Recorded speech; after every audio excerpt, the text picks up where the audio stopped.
So the topic for this month is self-control, one of our fruits of the Spirit, of course. But what is self-control? Well, before we get into that, I would like you to email your answer to igiles@cbabrantford.ca so I can see what you guys think self-control is. So I would encourage you to go ahead and email me at igiles@cbabrantford.ca.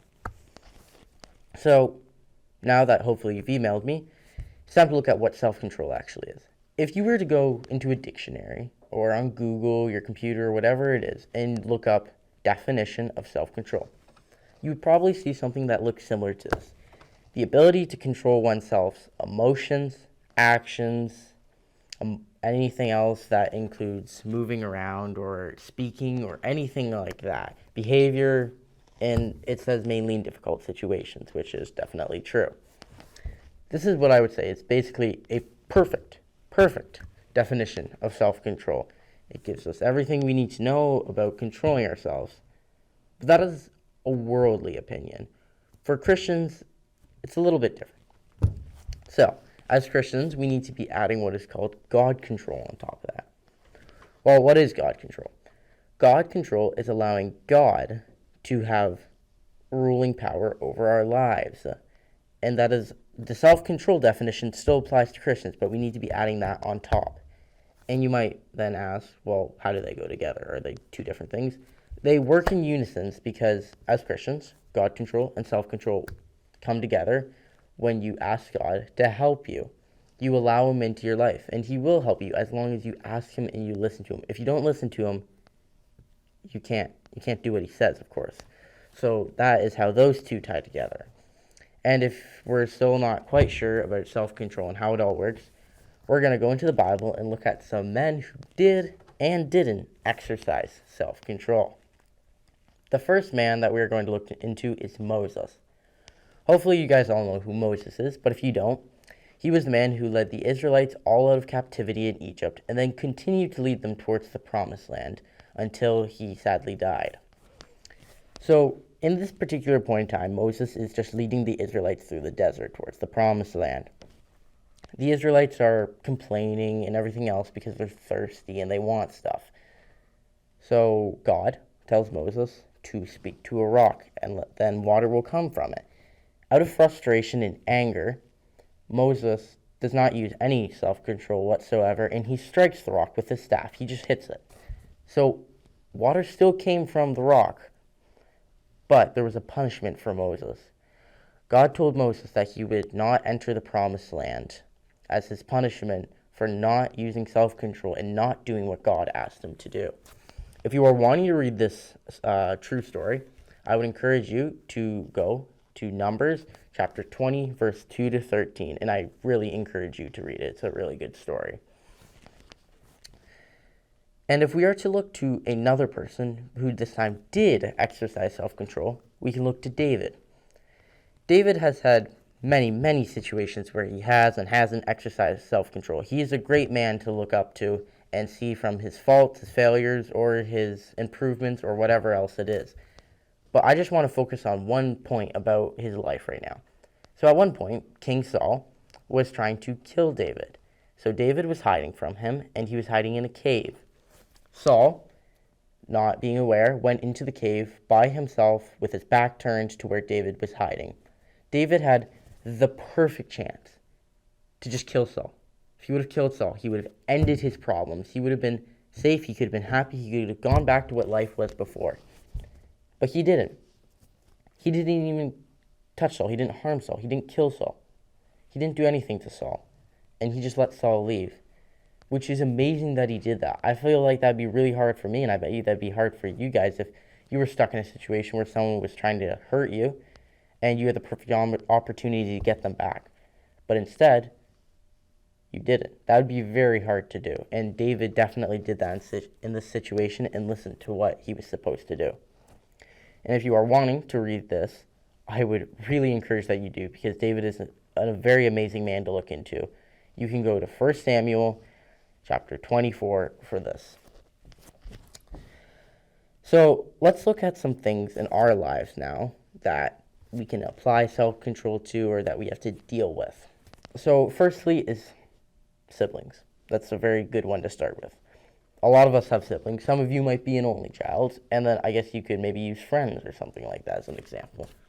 So sometimes maybe you've done something just a little bit differently, and maybe someone's making fun of you, whether it's your siblings, friends, or somebody else, and they're like, well, why would you do that? And they start calling you names, maybe something like that. Instead of getting mad at them and getting angry and freaking out and hitting them, maybe you could just take a calmer approach. Maybe slow down a little bit, think about what they said, think what is the right thing to say. Instead of freaking out and start yelling at them, maybe you could walk away, ask them to stop. Sometimes asking them to stop doesn't work. In that case, maybe you could walk away or do something else. There's many other options that are much better than just starting to yell at them and hit them, because that can go horribly wrong. Another part of self-control that is very good, it's the opposite of self-control actually, is restraint. And it kind of goes into self-control, but when we don't restrain ourselves, we can do bad things. An example of this is, let's say it's late at night and you were told that you should go to bed.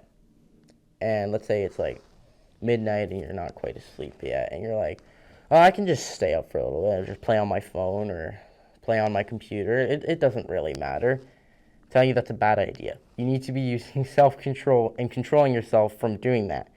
Because if you're staying up till midnight playing video games or something like that, and then you go to bed, but then you have to wake up at 8 the next morning, that's not going to work well. You are going to be tired. Things are not going to be computing right with your brain. That's just science in general. So you need to be using self-control, listening to what, let's say your parents tell you to go to bed, you should probably just go to bed, because honestly, you will feel much better. If you have a good night's sleep, things work so much better, and you feel so much more rested. So, and that is temptation also, not just restraint from temptation comes from that. Temptation to stay up late, play video games, whatever it might be. So I just want to look at someone who was tempted quite hard, but didn't fall into it. So this individual is Jesus. I know this one sounds kind of bad because Jesus can't sin, so he can be tempted. Being tempted is not a sin. It's when you fall into that temptation. So Jesus was tempted, but he didn't fall into the sin. And even though it's pretty easy to be but Jesus is perfect, so he couldn't anyways, it's still an amazing story to look at and see how we could be trying to be more like him. In this section, Jesus is getting tempted in the desert, but he doesn't fall into temptation. He gets offered stuff, everything like that, but somehow he resists the temptation.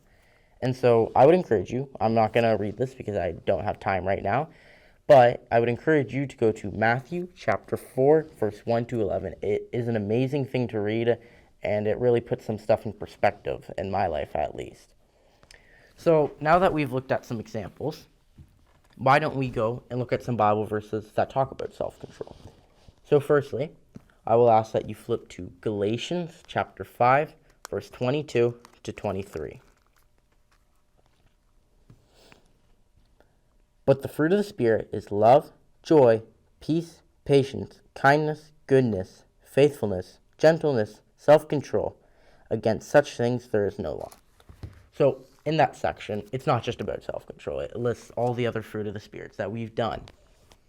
And I encourage you to maybe bookmark this verse, because even though it's not directly just about self-control, if you are ever forgetting some of the fruits of the spirits, maybe because we've done quite a few of them, you can look back at this to see what they are. And then you can go beyond and learn about those again and remember them, so that if you're ever stuck in a situation where maybe you need to use self-control, you will remember what you were supposed to do.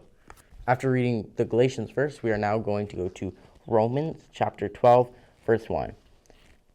I appeal to you, therefore, brothers, by the mercies of God, to present your bodies as a living sacrifice, holy and acceptable to God, which is your spiritual worship. That verse is just talking about how we should be giving ourselves up to God. And that kind of ties in with God control.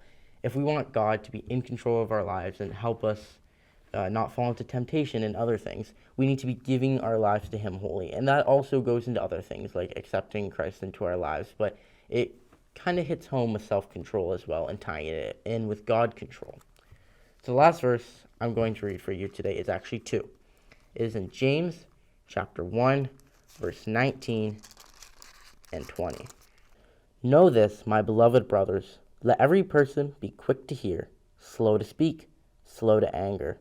For the anger of man does not produce the righteousness of God. I really think that's a really cool verse. It really helps us in whatever's going on in our life. To go back to the thing if someone's maybe annoying you or they're making fun of you, be quick to hear them and be quick to listen to what they're saying. But be very, very slow on how you speak, act, and get angry. You just need to think about what you're going to do before you do it, because if you don't, some very bad things could happen after that. And then at the end of the verse, it says that human anger does not produce the righteousness God wants. We can't just be randomly getting angry for no apparent reason and going way beyond what we should be getting angry for. Some things are just, we don't need to get angry for.